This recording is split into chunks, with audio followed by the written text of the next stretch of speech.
Legendary Aztec basketball coach Steve Fisher joins us as we talk about his product going early in the first round of the NBA draft. This is fascinating to watch what he's done since he left San Diego State. I guess the word I could use, Coach, about him and his approach to the draft is relentless. You fill in the blanks. I think that's a pretty good description. And that's the way he approached every second of the 2 years he was at San Diego State. You and I have talked before, a consummate gym rat. You had to run him out after practice. And that's why he's going to be such a good pro. And I do believe that's what they see in him. He's got a pro body on him right now, and the strength and the length and the athleticism. And the one bugaboo, can he shoot it? And he's worked very hard at his shot. That has improved. He went from, at least early on, a somewhere 12 to 25 to now legitimate top 10 pick. Let's talk about his growth as a basketball player with San Diego State. When he first got there, I think the first time I met him, I thought he was pretty much rail thin. Good leaper, obviously long arms, wingspan and all that. Got bigger in the upper body and I think became a more complete basketball player as he grew from year one into year two. Where did you see the change? I think all of the above. Kawhi is a very intelligent, astute young man. He came in, Mr. Basketball in the state of California, and he had the ability to, he was just better than most of the kids he played against. And when he got here, he said, they all look and act and play like me.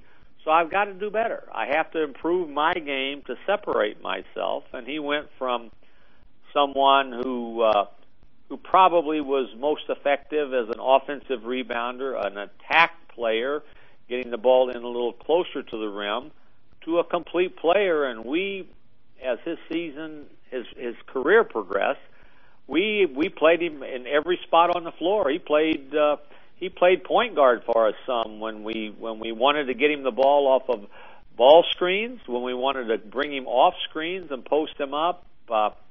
He grew as a player, a person, and as a young man, which is what you're supposed to do in college. He was on the fast track to do it and did it better than probably anybody in the country. Steve, did he play bigger than the statistics in his body frame? No question about it. I've done this a long time. I've never been involved with a better offensive rebounder. And part of that is his makeup, relentlessness, the way he would pursue every basketball. And he practiced what we taught. Be selfish on the rebounding end of it. And every shot that went up, he said, it's going to miss, and I'm going to get it, and I'm going to put it in. And that's why he was so good at it. And then you've talked about he has such big, huge, strong hands that if he touched the ball, he probably was going to get it. So, yes, without a doubt, and statistics bear it out. He had as many double-doubles as probably anybody in the country. Let me ask you about growth of offensive game. How do you teach that, and where did he make strides, and really, what does he have to do to be a competent offensive player at the next level? Kawhi did, Lee, was he worked on his skills. He was in that gym, and it wasn't just shooting. If you would watch him, it was almost as if he were putting himself through an individual workout. He improved his ball skills immensely from the time that he walked in the door.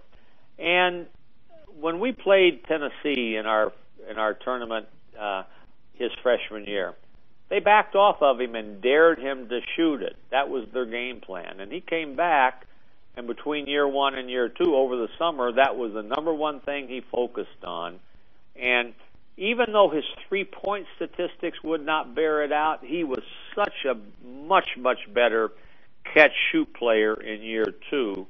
And now, as he's gone through year two into the spring and summer after his sophomore year, he's worked diligently to really, really hone his long-range perimeter shooting skill. And that, again, that's what makes him what I do think is a unique talent and a special player. If he's going to play forward in the NBA, he's going to have to deal with the explosiveness and the jumping jack ability of all kinds of people. How does he, at that size, he may be bigger, wider body, but at that size, how does he cope with explosiveness of people going over him? Lee, he's strong, and I've had several people tell me that they believe he's by far the best, if you put numbers on them, three-man coming out in this year's draft. And some have compared him physically, and again, this is a tribute to Kawhi, to Ron Artest, being able to have that physicality that Ron Artest had to guard a variety of people on the floor. And I know that this is what has had all of them growing in their appreciation for him. The fact that he's not just do one thing. He's got that versatility, and I think he can guard about three places on the floor. I don't think he'll have a problem neutralizing athleticism on another team when he guards you. Steve Fisher, San Diego State's legendary Aztec basketball coach, talking about Kawhi Leonard on the eve of the NBA draft. I was not critical, but I always want to play devil's advocate. I really felt, had he stayed at San Diego State one more year, worked on skills, got even bigger in the upper body, he could be to the NBA what Charles Barkley was. And I'm not talking about 290 pounds, but the explosiveness and the diversity of Charles Barkley. Was I right or off base in my assessment, or was it his time? I think it was his time, Lee. And people say, well, wouldn't he be better prepared if he stayed another year? You could say that from everybody that's gone out early to the guys that didn't go to college when you could go pro out of high school. The really good ones will continue to work at their game, and in time they'll find what they need to work on to fit in, to excel. And I think that's what Kawhi will do. Yeah, obviously he would have made progress, and obviously our team would have been better had he stayed. But I do think that given the status that he's coming in with and being that high a draft pick, that he's going to have opportunity to play. And I think anywhere, when you get a chance to go out and play, and he's going to be playing against the best in the world, that in itself will make you grow your game. Either that or they'll put you on the bench and won't play, and Kawhi won't let that happen. Yeah. This has been a unique situation for you at San Diego State to have a true first-round pick. Obviously, college basketball's one-and-done rule is out there for everybody. I mean, Kentucky's lost so many players. Ben Howland's lost 7 underclassmen in the last 5 years, which is why the program at Pauley Pavilion is not what it used to be. How hard is it to be a Division I coach with this type of traffic transition year in, year out? As you said, we have not experienced it the way a number of schools have. And yet it's there, and it's the real world today that we live in. And we have to, rather than complain about it, either get it changed or make the most of it. There's not anybody in America that would not take a guy, a Kawhi Leonard, and say, well, if I only have him 2 years, so be it. We're going to make it the best 2 years for him and for us. And I think we and he have done that. And now we've got to go out and continue to recruit and continue to work. Quick comment, if you will, on the recruits coming in the door. It's almost like it's transfer you. I'm just absolutely amazed at how many call and how many want to be part of the Aztec program. Can you talk about the 6'8" Deshaun Stevens, the JUCO from Santa Monica? Did not play high school basketball. That's a start, and that doesn't happen very often. Is a prince of a young man who will really, really work hard. When he gets here, he'll be a little bit raw, but he's got a great motor, and our fans are going to love him. He's going to be a really good addition. J.J. O'Brien coming as a transfer from Utah. How did this happen? Normally you don't get within-conference transfers, although the Utes are obviously leaving. Another little quirk in what happened, we recruited J.J. very hard out of high school. And as I said, when he came here, we were so disappointed when we didn't get him. I think that much of him. He's an intelligent, versatile player. Started, I think, 21 games for Utah. He makes everybody better, knows how to play, and he's going to be a great addition for us. And we're very excited. And the only reason we're able to get him was because Utah left the league and now, we're not in the same league. Otherwise, had he transferred within the league, you lose a year. So we never would have had an opportunity to get him. And the unique situation where Steve Lavin has agreed to let Dwayne Polee come back home to Los Angeles and eventually wind up at San Diego State, I guess that's a unique situation. Coaches don't like players to leave. And from your situation, your track record, your credentials, really attracting people from other conferences.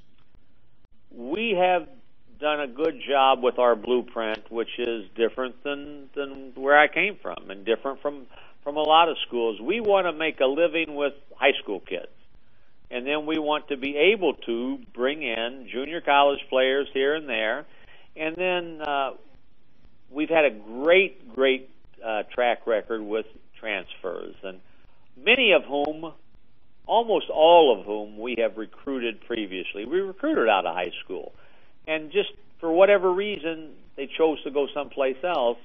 And when they felt that someplace else wasn't right for them, we were a natural choice and a first thought for them, their parents, and their coaches who were helping them when they chose to make a change. Final question. All the NBA people that you've canvassed and talked to, Steve, where do you think Kawhi Leonard's going to wind up? Good question, Lee. I've fielded calls from everybody in the top 10 and then some. They don't want to give away their hand either.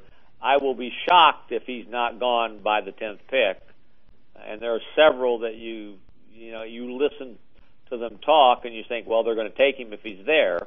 I'm sure they have others that they're looking at, but I do believe Kawhi will be a top 10 pick. And I know you got time constraints, but we're hearing a lot of good reports on Malcolm Thomas too. So I'm cautiously optimistic that Malcolm's going to be drafted, which would be phenomenal for him and for us also. Good stuff.